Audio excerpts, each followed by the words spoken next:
When Master Warrant Officer Timothy Murphy retired from the Canadian Armed Forces in 2006, he had served for 32 years. But really, he'd been involved with the military far longer than that. I was raised in the military. For the first 11 years of my life, my father was in the Air Force. I spent that living in permanent married quarters and on radar stations. Given that pedigree, it probably surprised no one when in 1974, Tim joined up as a supply tech. And there's a picture of the graduating class, believe it or not.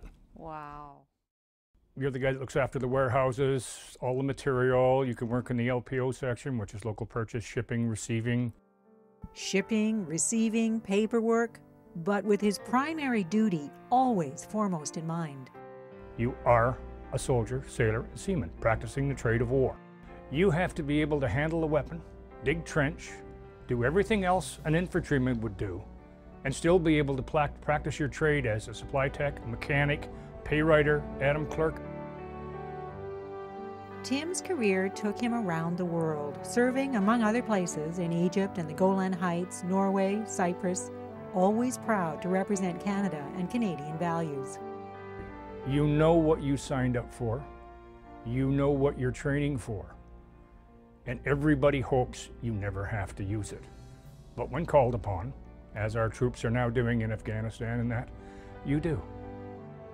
And it's those soldiers returning from areas in conflict that Tim is most concerned about today.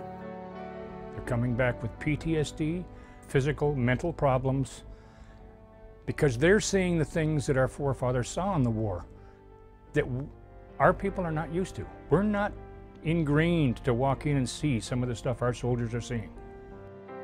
All of which led Tim back to another proud family tradition, membership in the Royal Canadian Legion. Over the years, I've seen the good they've done for the veterans. With UBC and BCIT, we have transition programs, hard hats to helmets. We also have Cockrell House, which is there for the veterans that are really down and out and need a place to live while they transition their life. The thing you will find about members of the Canadian Armed Forces, past and present, is you're a family. You walk in as a veteran, you're automatically accepted. And if they need help, and they want help, and aren't sure where to get it, they can come to the Legion, and the Legion can put them in touch with who they need to talk to. The Royal Canadian Legion has been serving veterans and their families since 1926. For more information, visit legion.ca. In Port Alberni, I'm Nancy Wilmot.